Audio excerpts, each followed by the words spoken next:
Hi, welcome back to 5 Minutes in the Word with Redeemed Girl Ministries, and I'm Marian Jordan Ellis. I have a kind of a personal question. Where do you run to for comfort, or for provision, or counsel, or wisdom, or guidance, or protection, or just to feel better? Where we run to tends to be our refuge. And sometimes we run to food. Sometimes we run to the television. Sometimes we run to the phone to call someone. And those places, if it's a person or if it's a comfort or if it's an escape, those things really are a refuge. Well, today we're looking at a verse that talks about the fact that our God is our refuge. And if you're studying along in our My God Is study, I want you to stop to think about personally, before we dive into this word, what is your refuge? I know in my own life, far too often, I've been tempted to run to the phone before I run to the throne. And what that means is when something goes crazy or if I'm having a trouble, I'm more likely to pick up the phone and call a friend or call my husband or call my mama and say, can you believe this is happening? Versus running to the Lord in prayer and presenting my need or my problem to Him. And God has to call me back and go, who is your refuge? Or if I'm having a bad day, it's super easy to open a bag of tortilla chips and start eating my cares away and allowing food or a television show to be my refuge, or rather than the Lord Himself. And so it's really, as we study this word, I think it's important that we stop and really ask ourselves an important question. What's my refuge been?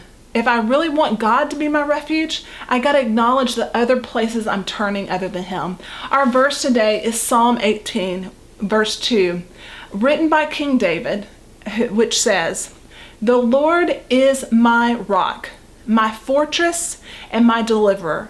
My God is my rock in whom I take refuge, my shield and the horn of my salvation, my stronghold." Now, there's so much in this psalm, but what we need to understand, first of all, is the context. King David was anointed by God in his youth to be the next king of Israel. Now, that's a problem because Saul is the current king of Israel. And when he finds this out, he has this jealous fury at David. He tries to kill him on multiple occasions, so much so that David has to run away and he has to hide in this place called a stronghold, which is a cave and a rock in the wilderness. And in there, he's hiding physically from a person who's trying to kill him, but what he acknowledges is that rock is just a covering. His true refuge is the Lord Himself. His true refuge is the fact that God promised that he would be the king, so he had to believe that if God promised it, He was going to make it happen. And also that the ultimate protection, the ultimate comforter, the ultimate one that was near and close to him when he needed someone to listen, wasn't another human being, it was God Himself. So from a cave, a place of hiding, a place of shelter, David teaches us what it means to know God as our refuge. And so I'm challenging myself this week. When life does not go according to plan, Marian, who am I turning to?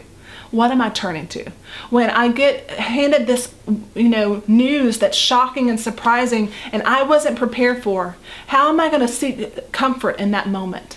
And so I hope you'll join me this week as we're not just studying this word, but let's really apply this word to our lives. Let's turn to the one who says that we are the apple of His eye, who says He is our defender, who says that He loves us with an everlasting love, who says He is our comforter.